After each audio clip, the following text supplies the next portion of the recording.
Welcome back to our channel, everyone.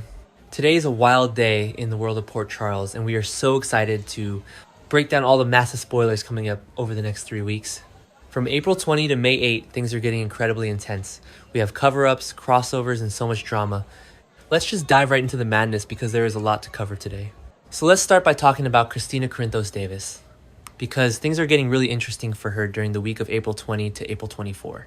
And it all revolves around the return of Ethan Lovett. Ethan is back in town, and Christina is suddenly getting those familiar butterflies all over again. We all remember their history. Ethan was always so protective of Christina back in the day, especially after all the horrible, abusive stuff she went through with Kiefer Bauer. So seeing them reconnect is honestly giving us all the nostalgic feels. They're having these flirty catch-up sessions, and it is just so nice to see Christina smiling. But it can't just be simple romance on this show. There's always a catch. And with Ethan, he has been gone a long time. He left that super strange voicemail on the pier, so maybe he has some secret baggage. Like maybe he is the father of Delilah Wilson's baby, and he doesn't even know it yet. Or maybe he ran some sort of con with Jacinda Bracken when she took that trip to Australia. If that is true, things are gonna get so awkward for Christina really fast. Total disaster waiting to happen. But Ethan is not just in Port Charles to flirt with Christina. He is actually looking for a job. And he goes straight to Sonny Corinthos. Ethan and Sonny have a mutual enemy right now, and that enemy is Jen Sidwell. Sidwell is just terrifyingly calm and completely out of control with his vendetta. He blames Sonny for Marco Rios getting murdered, even though Marco was actually stabbed by Ross Cullum. But Sidwell doesn't care. He wants Sonny to pay. So Ethan wants to join forces with Sonny against Sidwell, and Ethan has his own reasons for hating Sidwell. Remember what Sidwell did to his mother, Holly Sutton? He put her in so much danger. So Ethan is holding a massive grudge. And Sonny really needs allies right now, because Sidwell is basically running around Port Charles doing whatever he wants, and Sonny is vulnerable without Jason Morgan around. And speaking of Sidwell, things are about to get so much worse for Lucas Jones, because Cassius Faison, who is still running around town pretending to be sweet. Nathan West is playing some very dangerous games. Cassius is working for Sidwell, but he is also trying to protect himself and Cullum. So Cassius plants this completely insane idea in Sidwell's head. He tells Sidwell that maybe Lucas Jones is the one who killed Marco Rios, just completely framing Lucas out of nowhere. And Sidwell is so blinded by grief that he might actually believe it. So during the week of April 27 to May 1, Sidwell is going to become increasingly convinced that Lucas is the killer, which puts Lucas in extreme danger because Sidwell is ruthless. But it gets worse, because Ross Cullum is still around, and Cullum is the real killer. And Cullum would love nothing more than to pin the murder on Lucas to save his own skin. It would be so easy for Cullum to frame Lucas. He could just use Marco's phone to plant fake evidence, and Cullum has Pascal to help him. Pascal is Marco's guy, and he is grieving, and he wants to channel his grief in a murderous fashion. So if Cullum and Pascal team up to frame Lucas, Lucas might not survive this. Sonny and Ethan really need to hurry up with their takedown plan because Lucas is running out of time. Just a totally terrifying situation for him. Now let's shift gears and talk about Valentine Cassidy and Carly, because this alliance is getting so messy. Valentine is still hiding out in Carly's attic as a WSB fugitive, and Valentine really wants to take down Jack Brennan. So Valentine comes up with this new plan. He wants to use Nina Reeves as his ally against Brennan, because Nina is currently being blackmailed by Brennan. Brennan has that traffic cam footage of Willow crying in her car the night Drew Kane was shot. So Valentine thinks Nina is the perfect inside person, but Carly is absolutely not having it. Carly does not approve of Valentine's idea at all. She does not want to trust Nina. Carly thinks they need to focus all their energy on taking down Cullum and Sidwell instead, because Carly is just so worried about Jason being locked up by the WSB.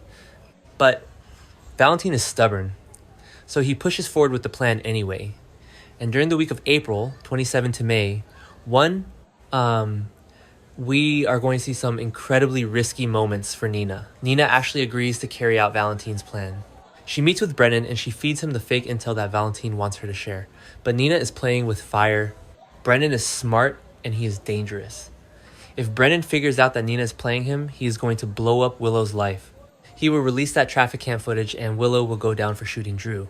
But Nina is also trapped by Willow, because Willow literally made Nina inject Drew with a paralytic drug, and Willow kept the syringe. The syringe that has Nina's fingerprints all over it. So Nina is being blackmailed by Brennan and by her own daughter. Just a nightmare scenario for Nina. And speaking of Willow, she is just completely unhinged right now. She is having this massive feud with Michael Corinthos over his new girlfriend Jacinda Bracken. Willow is demanding that Michael keep Jacinda out of the kids' lives. She even referred to Jacinda as that. Just so disrespectful. But Michael is not backing down. He defends Jacinda. He is determined to regain the upper hand on his ex-wife because Willow is just acting crazy. And part of the reason Willow hates Jacinda so much is because Wiley is bonding with her. Wiley and Jacinda play video games and look at spiders. But Wiley also overheard Michael and Olivia fighting and learned the word hooker. And he repeated it during a very important social worker visit for Brooklyn and Chase. So Willow blames Jacinda for being a bad influence. But really Willow is the bad influence.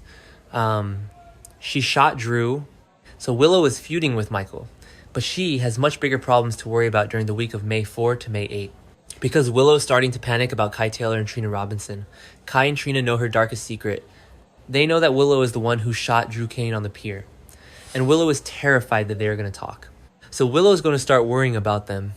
And we have to ask, how far will Willow go to ensure that Trina and Kai stay quiet? Willow has already proven that she's ruthless. She paralyzed Drew. She blackmailed her own mother. So she might actually try to hurt Trina and Kai. But here's the twist. Nina might find out that Kai and Trina know the secret. And Nina actually cares about them. So Nina might try to protect Trina and Kai from her own out-of-control daughter. It is going to be a massive showdown. Meanwhile, over at General Hospital, Britt Westbourne is about to face some absolutely alarming news that turns her entire world upside down. Britt has been dealing with so much stress from Sidwell and Cullum, but now she's going to discover the truth about what happened on Pier 55. Cassius Faison is finally going to tell her. Britt is going to find out that Rocco Falconeri is the one who shot Ross Cullum. A kid Rocco pulled the trigger. And Jason Morgan took the fall for him so Rocco wouldn't go to prison. When Britt hears this, she is going to completely flip out. She knows how dangerous Cullum is. If Cullum finds out Rocco shot him, he will kill the kid. But Cassius pushes Britt to calm down. Cassius tells her to just breathe and let him keep handling this. But can Britt really trust Cassius? He is a fake Nathan West working for a mobster. So Britt is just going to be a nervous wreck trying to protect Rocco. Okay, let's take a breath and talk about something a little more fun. Because we have a really special crossover event happening. Giovanni Palmieri is going to take Emma Scorpio Drake on a super romantic New York City getaway. Emma has been so sad lately, worrying about her grandma Anna Devane, so Gio wants to cheer her up. He takes her to see the Aladdin stage musical on Broadway, and it is going to be amazing. They even get to go backstage after the show. Gio actually knows Michael James Scott, the actor who portrays the genie in the musical, so they have this really fun conversation backstage. It is just exactly what Emma needs right now to forget about all the drama in Port Charles. Just a really sweet, innocent date for these two. But that is only part one of the crossover. Because during the week of May 4 to May 8, we are going to see part 2 of this massive GH Broadway crossover event. Michael James Scott is actually going to join Gio and Emma in Port Charles. He is traveling from New York to our favorite little soap town, and he is not just visiting. Look for him to deliver an incredible performance at the Savoy on May 4. It is going to be a huge night. Everyone will be dressed up. Gio will probably play his violin. It is going to be a beautiful distraction from all the mob violence and cover-ups. We love when the show does these fun musical events. It just brings a lot of heart and soul to the canvas. And speaking of cover-ups, we have to talk about Tracy Quartermaine and Brooke Lynn, because this situation is just a ticking time bomb. We all know about that massive car crash on Route 91. Jordan and Curtis crashed. Danny and Charlotte crashed. But Brooke Lynn was also on that road. She was tipsy after drinking wine at Charlie's pub. She hit the guardrail and she just kept driving because she was terrified of failing a breathalyzer. She didn't even stop to see if anyone was hurt, and she feels so incredibly guilty about it. So she confessed everything to Tracy, and Tracy went into full crisis mode. Tracy's doing whatever it takes to make certain that Brooke Lynn's crash involvement stays buried forever. She ordered Brooke Lynn to keep her mouth shut. But cover-ups like this one tend to end in disaster on soaps. We all know the truth always comes out eventually. And Tracy's plan may not be as foolproof as she thinks. There are so many moving parts. Dante is investigating. The cops are looking for clues. And the biggest problem is Brooke Lynn herself. She's going to be an absolute nervous wreck as she lies to Harrison Chase and everyone around her. Chase is a cop, he's her husband, and they just got conditionally approved to foster baby Phoebe. If Chase finds out that Brooklyn was involved in a hit and run and covered it up, it could destroy their marriage, and they could lose Phoebe forever. Brooklyn is carrying this massive burden, and the guilt is just eating her alive. So we will have to see how long she can keep up this lie before she completely cracks under the pressure. It is going to be a very bumpy ride for the Quartermaines over these next 3 weeks. So yeah, that is basically everything you need to know about the next 3 weeks in Port Charles. We have mob wars, fake identities, Broadway stars, and so many secrets that are just waiting to explode. Make sure you guys stay tuned because May sweeps are right around the corner, and you know the writers are going to pull out all the stops. Let us know in the comments what storyline you are most excited for, and we will see you in the next update.